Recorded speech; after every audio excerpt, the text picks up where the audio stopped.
असं समजायचं की भगवंताला काही कळत नाही. आपण केलं पाहिजे, भगवान देतो आणि आपण जेवढं केलं त्याची पावती भगवान देतो. भगवान कोणाला टाळत नाही जर केलं असेल तर, कारण भगवान कोणाचा फुकट घेत नाही आणि ज्याचं त्याला दिल्याशिवाय राहत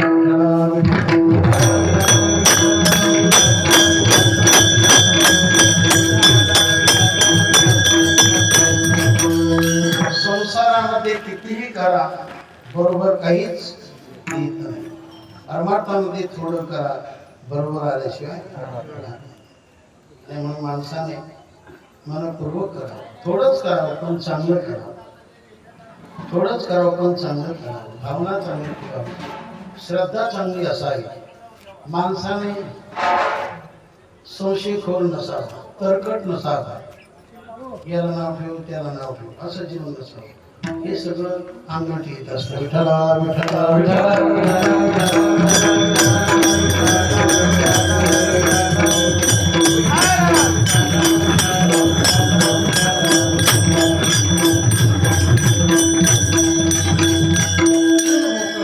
भक्तीसाठी मोकळ्या मनाने परमार्थ करावा, मोकळ्या मनाने दानधर्म करावा.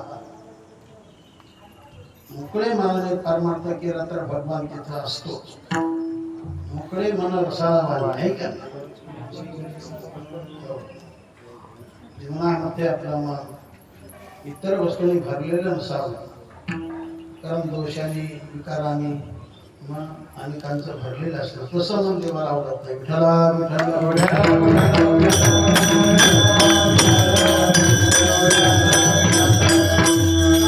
मोकळे मन नारायण भोगाशी भगवान राहतात. आणि मनातच आनंद, मनातच सगळं निर्माण होत असतं. मन चांगलं ठेवा, भावना चांगली करा, श्रद्धा चांगली ठेवा आणि आपण कष्ट करत राहा. कधी कष्ट केलं तर ती संपत्ती आपल्याला चांगली राहते. फुकटची संपत्ती काय कामाची राहते. जेवढं होईल तेवढं कष्ट करा, भावना चांगली धरा, तुमचं जीवन यश प्राप्त होईल. विठ्ठला विठ्ठला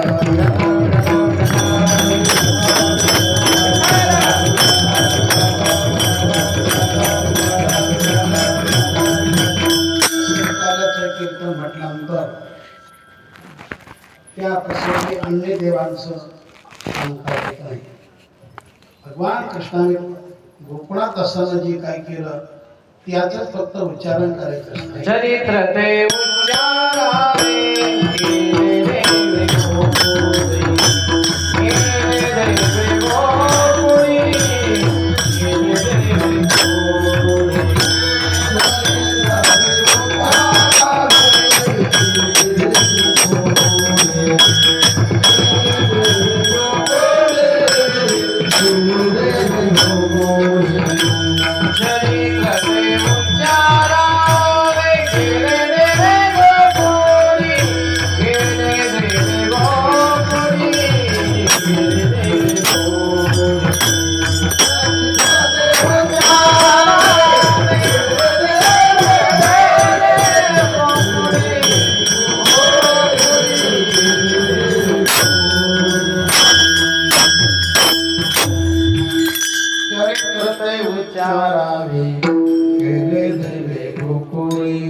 गोकुळात असताना भगवंताने जे चरित्र केलं त्याचा उच्चार करा, पण आचार करू नका. आचार करा पण ते जीवन कोणाचं? प्रभू रामचंद्राचं. आणि उच्चार करा ते जीवन कोणाचं? भगवान कृष्णाचं. एक अवतार आकर्षण करणारा तर एक अवतार आदर्श देणारा. आकर्षण करणार तो भगवान कृष्णाचा अवतार आणि आदर्श देणार तो प्रभू रामचंद्राचा अवतार. विठ्ठला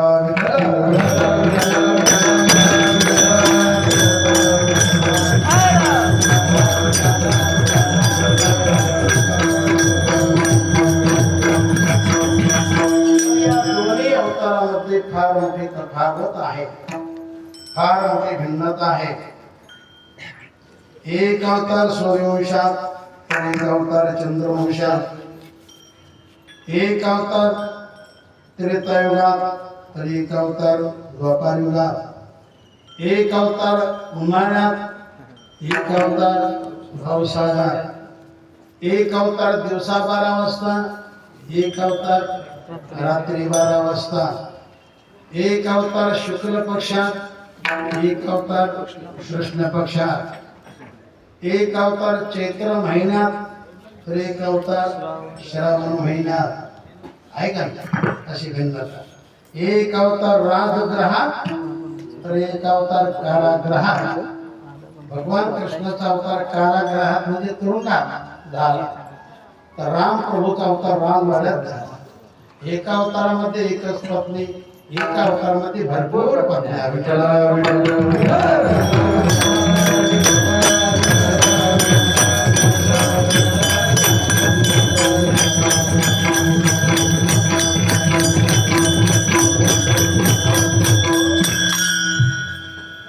पैकी भगवान कृष्णाचा अवतार इतर अवतारापेक्षा काही आगळाने वेगळा असा आहे.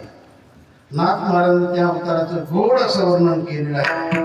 ते असं म्हणतात, देवाचे बरेच अवतार झाले जगामध्ये, पण असं नाही झाला. देवाने इतर अवतारामध्ये केलं असेल चरित्र, पण असं नाही केलं. मागा अनेक अवतार झाले, पर्यायचे चरित्र नाही केले. विधे वेदाला जपले, व्यभिचारी आदि धरले निजपल. बहुत अवतारी अवतरणा देव, पर्या अवतारीचा नवलाव. देवान कळे अभिप्राव, अगम्य पाहो हरिलीला. भगवंताने आपल्या बालपणामध्ये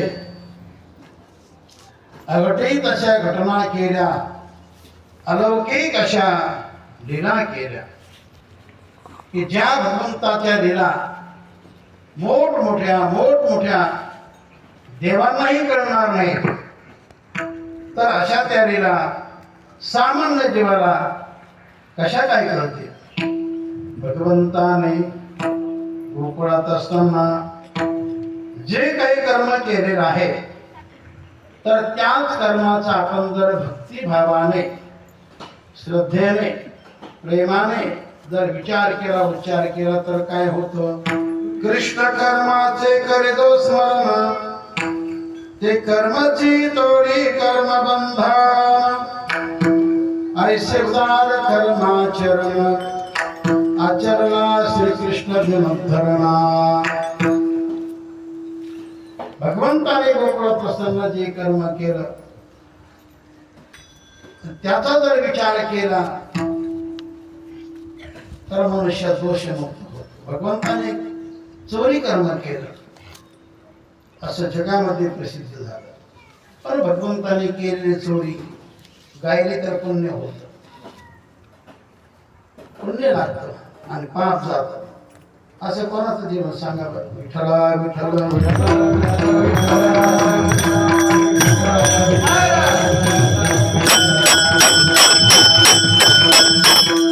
कृष्णाची चोरी गीती गाता, श्रीकृष्णाची चोरी गीती गाता. स्वर्ण स्त्रिया पावनता. नाथ महाराज म्हणतात, सोन्याची चोरी करणारा जरी असेल, पण त्याने जर पश्चातापाने, अनुतापाने खंत व्यक्त केली की चला माझ्याकडून फार दुष्कर्म घडलं, वाईट कर्म घडलं, मी मोठं पाप केलं, देवा मला माफ कर, अशी देवाला करुणा भाकरी, त्यांनी कीर्तन जर ऐकलं भगवंताचं जन्म कथा वगैरे, तर तो मनुष्य त्या पापातून मुक्त होतो. विठ्ठला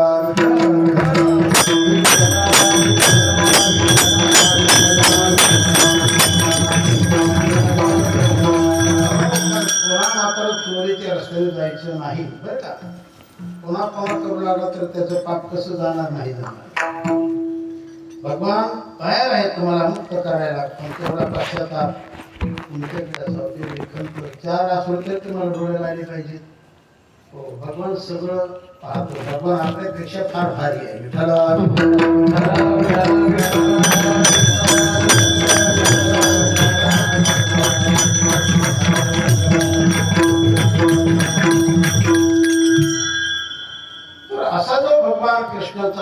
आहे.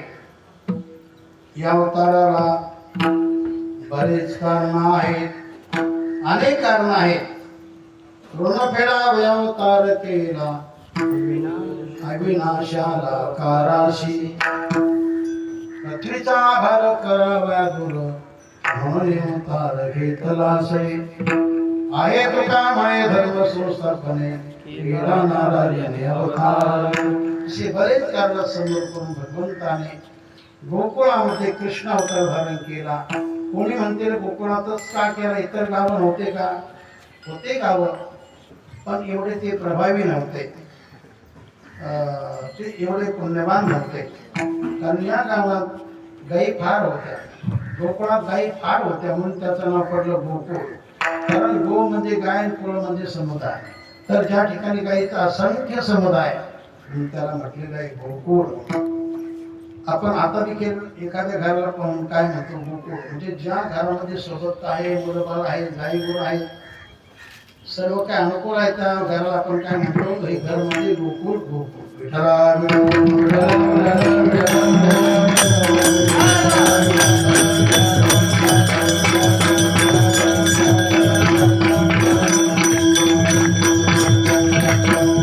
गोकुळामध्ये भगवान अवतीर्ण झाले आणि ते नंद यशोदेच्या पोटी आले, अवतीर्ण झाले. नंद कोणता? जे आनंद देतात त्यांना नंद असं म्हटलं, आणि जे यश प्राप्त करून देते तिला यशोदा म्हटलं.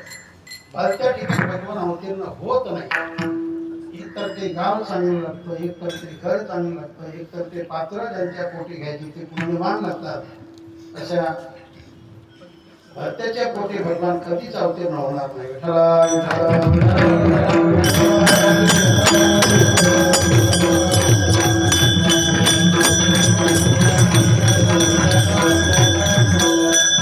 भगवंताच्या येण्याला अवतार असं म्हणतात, आणि जीवाच्या येण्याला जन्म असा म्हणतात. जीवाचा जन्म होत असतो आणि देवाचा अवतार होत असतो. उत्कृष्ट अवस्था त्यागेतली सती आणि निकृष्ट अवस्था ग्रहण भीती, याला अवतार असं म्हटलेलं आहे. म्हणजे उत्कृष्ट अवस्थेचा त्याग करणे आणि निकृष्ट अवस्था जन्मामध्ये धारण करणे. कारण नरापेक्षा देव कधी श्रेष्ठ आहे ना. देवाचा देव माणसापेक्षा फार भारी आहे, श्रेष्ठ आहे. तरीही पण केवळ आपल्यासाठी भगवान देवपणा सोडतो आणि मनुष्यपणा धारण करतो. मनुष्यपण हे निकृष्टपण आहे, देवपण हे उत्कृष्टपण आहे. विठ्ठला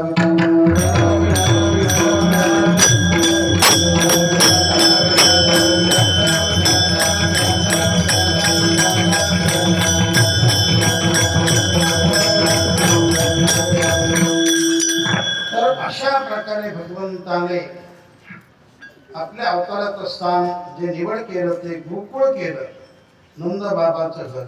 बाळ कृष्ण नंदागरी, बाळ कृष्ण नंदागरी, बाळ कृष्ण नंदागरी, बाळ कृष्ण नंदागरी. आनंदया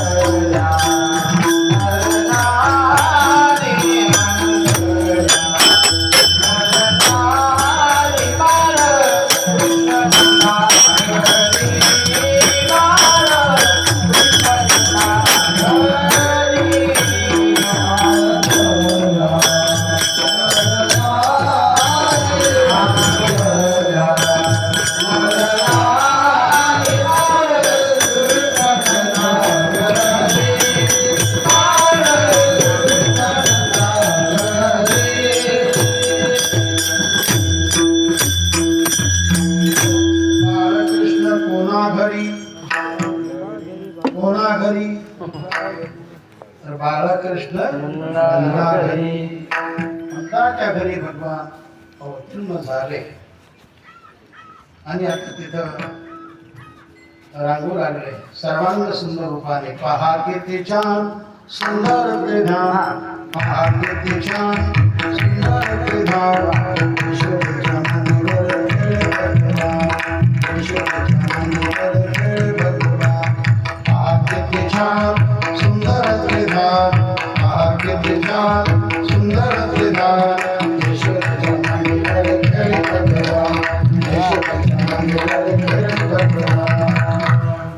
भगवान खेळू लागले, रंगू लागले वगैरे वगैरे. आता एक एक लीला करू लागले. तर हा सगळा भाग आपण विठोबावर कोणी भजन झाल्यानंतर सांगणार.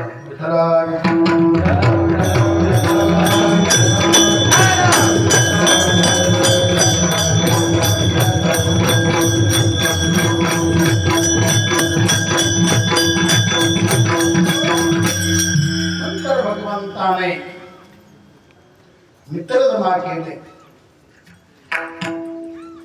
आणि मित्र जमा करून त्यांच्या समवेत बालपणाचे खेळ करू लागले.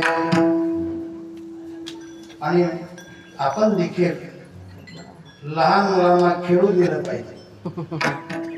लहान मुलांना, कारण तेच वय असतं, मोठेपणात म्हणून जमत नाही. लहानपणी खेळ करावेत, पण लग्न झाल्यानंतर मात्र खेळ करू नये. खेळ करू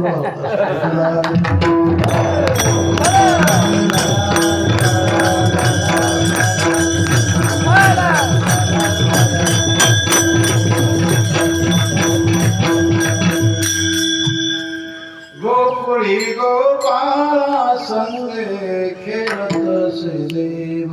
ऐका नाही, गोकुळी गोपाळा संगे खेळत देव. गोपाळाबरोबर भगवान भरपूर खेळलेले आहेत. सर्वांची इच्छा भगवंताने परिपूर्ण केल्या. एकतर भगवान एवढे दिवस, मला एवढे वर्ष तिथं राहिलेच नाही गोकुळामध्ये, फार कमी राहिले. 11 वर्षाच्या आतच गोकुळात थांबले. नंतर तिथून मथुरेत गेले. मथुरेमध्ये भगवान 14 वर्षे राहिले. तिथं राहून कंस मामाला वारंवारच ठार केलं. आणि ते सगळं राज्य आपण न घेता, आपण राजा न होता, आपले आजोबा उग्रसेन महाराज म्हणजे ते कंसाचे वडील होते, तरी पण कंसाने त्यांना कैद केलं होतं, तुरुंगात टाकलं. जसं काय औरंगजेबच एकच अवतार असतो, औरंगजेब आणि कंस.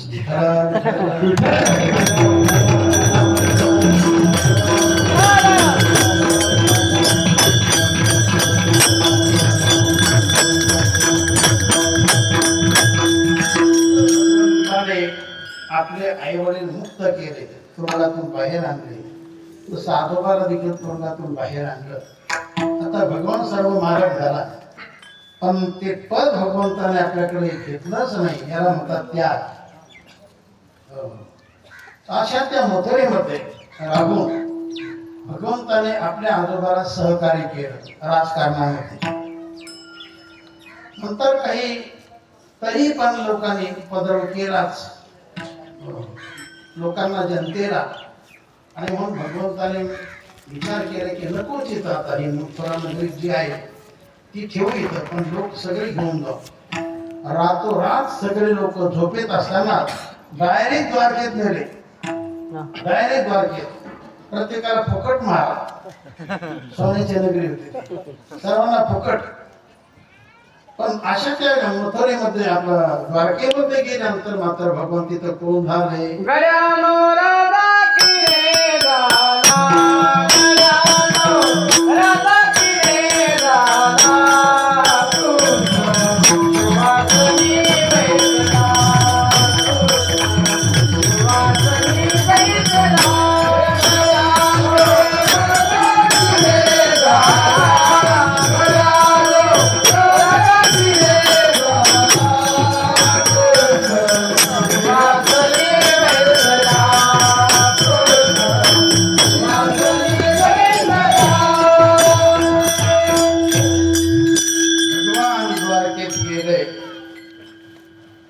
गुजरात मध्ये भगवान गेले आणि मग आपल्या शक्ती सामर्थ्याने तिथं रचियाला गाव सागराची पोटी, सागरामध्ये समुद्रामध्ये जागा मागून घेतली आणि मग तिथं द्वारका नगरी बसवली.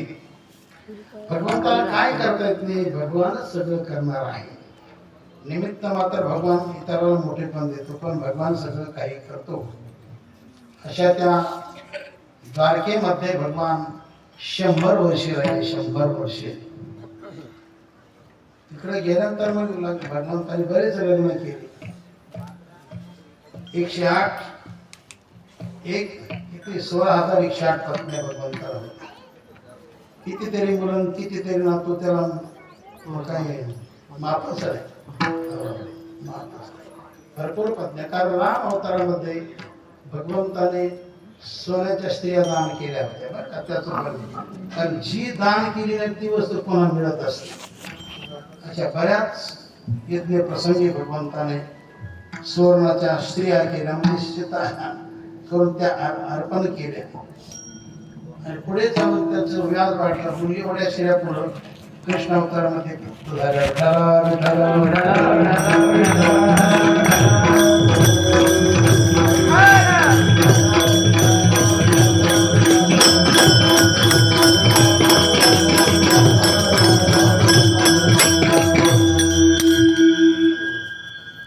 कारण ज्या वेळेला भगवंताला दान केलं सत्यभामेने, काय केलं तर नारदाने सांगितलं. नारदानेच काय पण त्याने देखील विचारलं की मला तर असं वाटलं की भगवान कृष्णच पती मिळावा प्रत्येक जन्मात मिळावा. काय करू म्हणले फार सोपं आहे. या जन्मात जी आवडीची गोष्ट असेल ती जर दान केली तर पुढच्या जन्मी ती मिळते. जर ह्या कृष्णदानाशी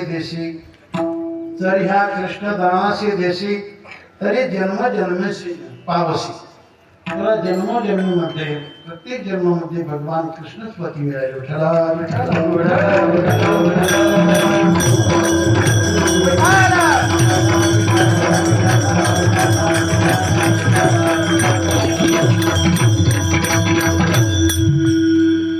अगदी भगवंताचं जीवन वैभव संपन्न होतं. सगळ्या प्रकारच्या शक्ती भगवंताला प्राप्त होत्या. भगवंतासमोर कोणी टोरटोर करत नव्हतं अजिबात. कारण काळाचा मालक देखील भगवानच आहे. नवीन नवीन साड्याचाच मालक भगवान आहे. त्याला कोण काय करणार. असे महान शक्ती भगवंताच्या अंगी होती. आणि मग शेवटी जाताना भगवंताने नगरी सोडली का द्वारकेचा त्याग केला आणि 7व्या दिवशी समुद्राने सगळी द्वारका भरून टाकली. विठ्ठला विठ्ठला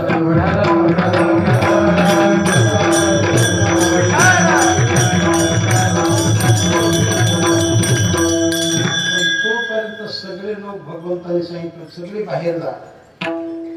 अर्जुनाला आज्ञा केली की जेवढे असते राहिलेले ते सगळे आता तू घेऊन जा तिकडं.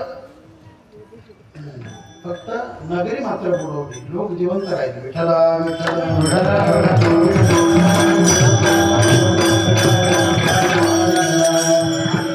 तर परस्परामध्येच भांडण लागलं.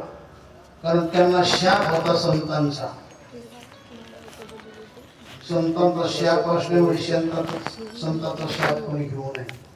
आणि कोणाचा शाप कोणी घेऊ नये. आशीर्वाद घ्यावा पण शाप कोणाचा घेऊ नये. कोणाला दुखवू नये. एखाद्या दुखवलं तर त्याचा शाप लागतो. तर यांनी संतांची टिंगल केली. भगवंताची जुंगल होते. टिंगल केल्यामुळे त्यांनी सोंग केलं की एकाला सांबाला दिलं.